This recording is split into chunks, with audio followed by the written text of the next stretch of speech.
আসলামতু লিরাব্বিল আলামিন।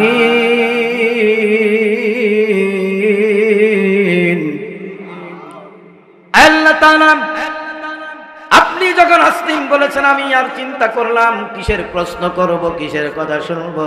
আমি আপনার কাছে কমপ্লিট সারেন্ডার করলাম। আমি সারেন্ডার করলাম আপনার কাছে, যা বলবেন আমি রাজি হয়ে গেলাম। বলেন সুবহানাল্লাহ। স্ত্রী সন্তানকে নিয়ে মরু ময়দানে রেখে আসতে গেলেন। কাবা ঘরের পাশে ময়দান, ওই ময়দানে যখন রেখে আসবেন, রেখে যখন চলে যায়, মা হাজেরা ডাক দিয়া বলেন, ও ইব্রাহিম, আমাকে রেখে যাচ্ছ ওই ময়দানের মধ্যে, এটা কি আল্লাহ রাব্বুল আলামিনের অর্ডার না তোমার নিজের পক্ষ থেকে রেখে যাও? ইব্রাহিম আলাইহিস সালাম বললেন, স্ত্রীকে সঙ্গে সঙ্গে বলে দিলেন, এটা আমার আল্লাহ রাব্বুল আলামিনের অর্ডার। বলেন সুবহানাল্লাহ। বলেন টেনশন করি না, আল্লাহ যদি অর্ডার করে থাকে আল্লাহ আমাদের খাদ্যের ব্যবস্থা করে দেবে। জোরে বলেন সুবহানাল্লাহ। তাহলে খাদ্যের ব্যবস্থা করবে কে? এই হলো পরীক্ষা। আবার পরীক্ষা শুরু হয়ে গেল। ছেলে যখন একটু বড় হলো, আল্লাহ পাক ডাক দিয়ে বললেন, ইব্রাহিম, এবার তোমার কলিজার টুকরা ইসমাইলকে কুরবানি করে দাও, জবাও করে দাও। আল্লাহর পয়গম্বর টেনশন করলেন না, শুধু তাকার বলে, মালিক তুমি যে অর্ডার করেছো অর্ডার আমাকে ফলো করতে হবে। তার মানে হায়াতের মালিক তুমি, মৌতের মালিক তুমি, রিজিকের মালিক তুমি, সকল কিছুর মালিক তুমি। আল্লাহ, আমি পরীক্ষা তোমার কাছে একটা নয়, দুইটা নয়, হাজারো পরীক্ষা আসলে আমি ইব্রাহিম পরীক্ষা দিয়ে দেব। জোরে বলেন সুবহানাল্লাহ। আমার বন্ধুগণ, ছেলে জবাই করতে হবে। অনেক লম্বা ঘটনা। ছেলেকে যখন নিয়ে যাই জবাই করার জন্য, আমার বন্ধুগণ মিনা প্রান্তরে নিয়ে যে বলে, কলিজার টুকরা সন্তান, আল্লাহর পক্ষ থেকে অর্ডার এসেছে তোমাকে জবাই করার জন্য, তুমি এই জবাই হবে, তুমি রাজি আছো কিনা? সঙ্গে সঙ্গে ইসমাঈল আলাইহিস সালাতু ওয়াস সালাম বললেন, ইয়া আবাতি ফাআল মা তুমারু সাতাজিদুনি ইনশাআল্লাহু মিনাস সাবিরিন।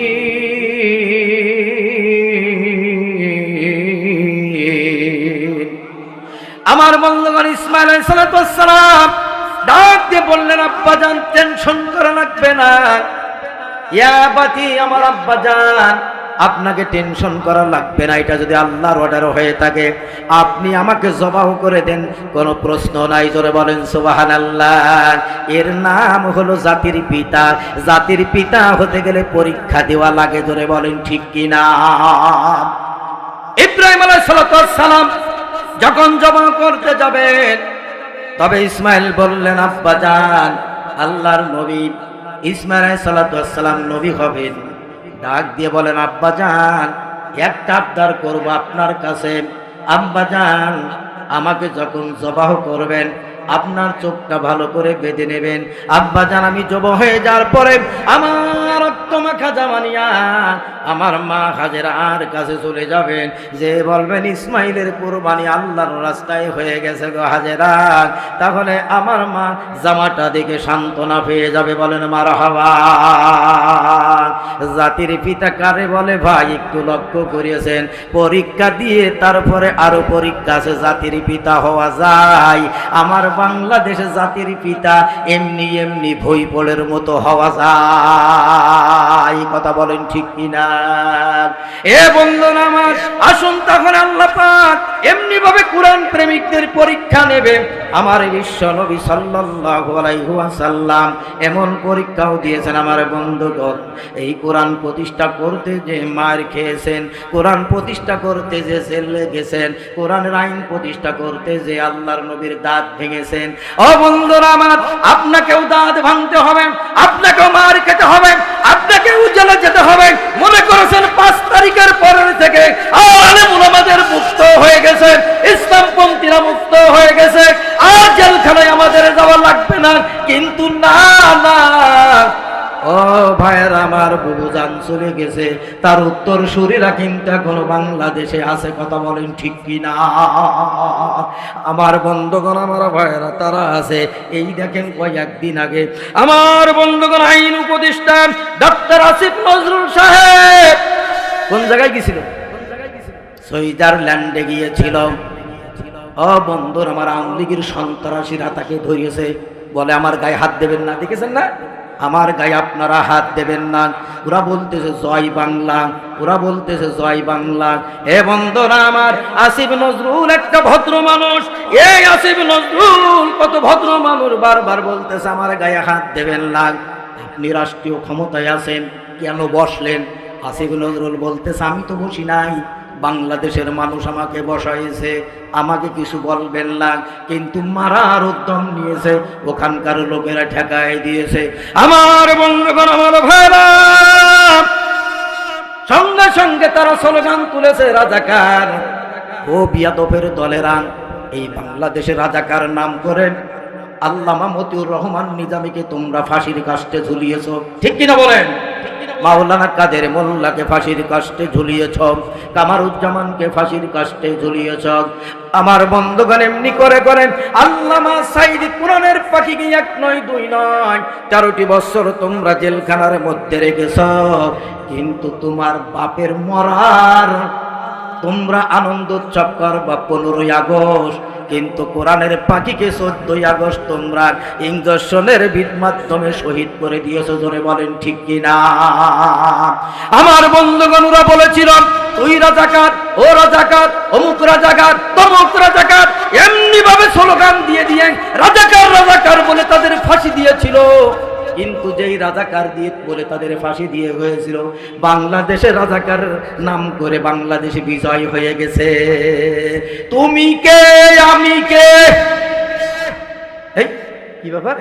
ও কাছে রাজাকার রাজাকার, তাহলে একটু স্লোগান দেন তো দেখি, তুমি কে আমি কে, হ্যাঁ হ্যাঁ, তুমি কে আমি কে, কে বলেছে কে বলেছে, হ্যাঁ, সৈরাচার সৈরাচার, তুমি কে আমি কে, রাজাকার রাজাকার, কে বলেছে সৈরাচার সৈরাচার, রাজাকার রাজাকার বলেছিলে মা।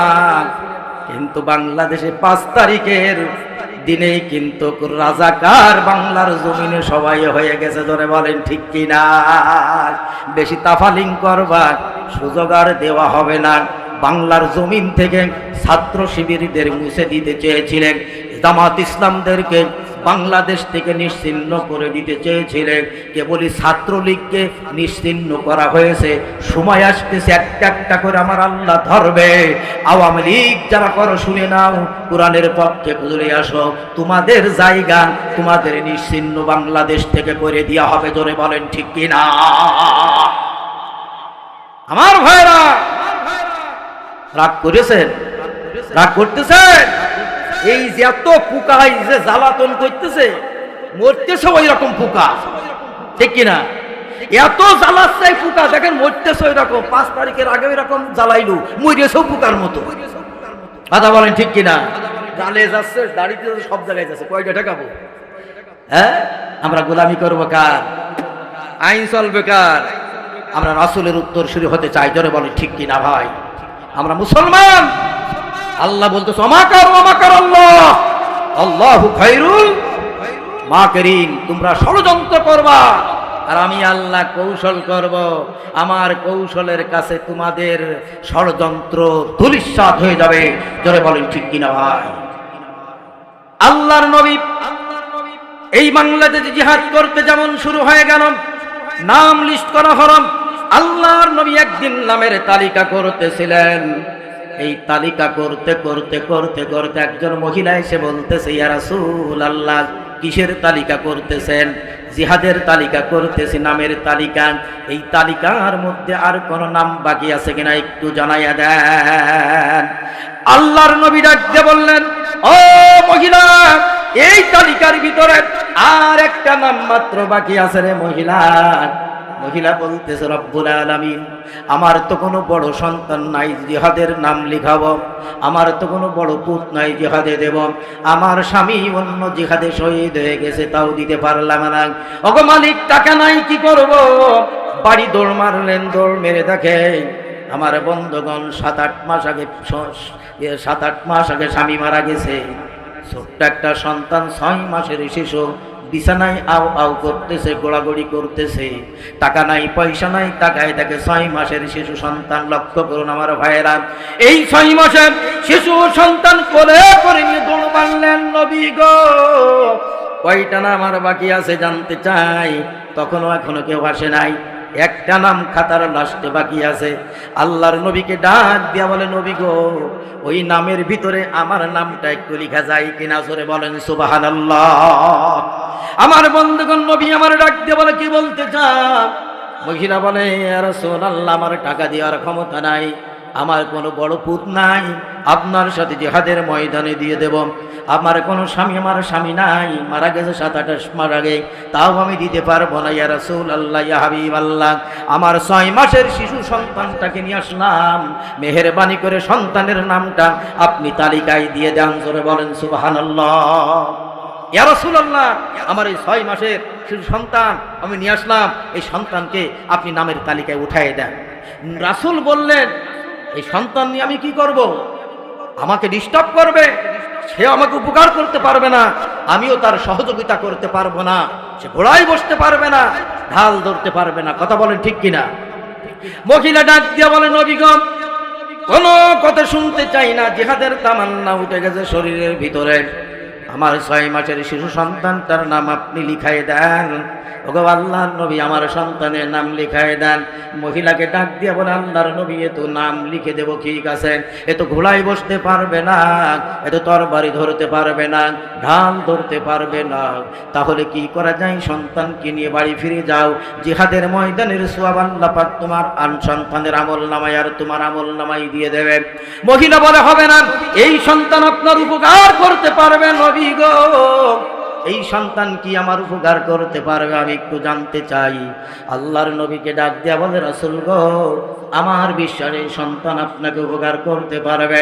আপনি যখন আমার সন্তানকে জিহাদের ময়দানে নিয়ে যাবেন, কাফের বেঈমানেরা ডান থেকে তীর মারবে, আমার সন্তানকে তীরের আগায় ধরবেন, বাম পাশ থেকে যখন তীর মারবে সন্তানকে তীরের আগায় ধরবেন, সামনের থেকে যখন তীর মারবে ঢাল বানায় আমার সন্তানকে ধরবেন, তীরে তীরে তীরন্দাজ হয়ে যাবেন। আমার সন্তানের জীবনের বিনিময়ে আমার বিশ্ব নবী আল্লাহ পাক বাঁচিয়ে দেবে। জোরে বলেন মারহাবা।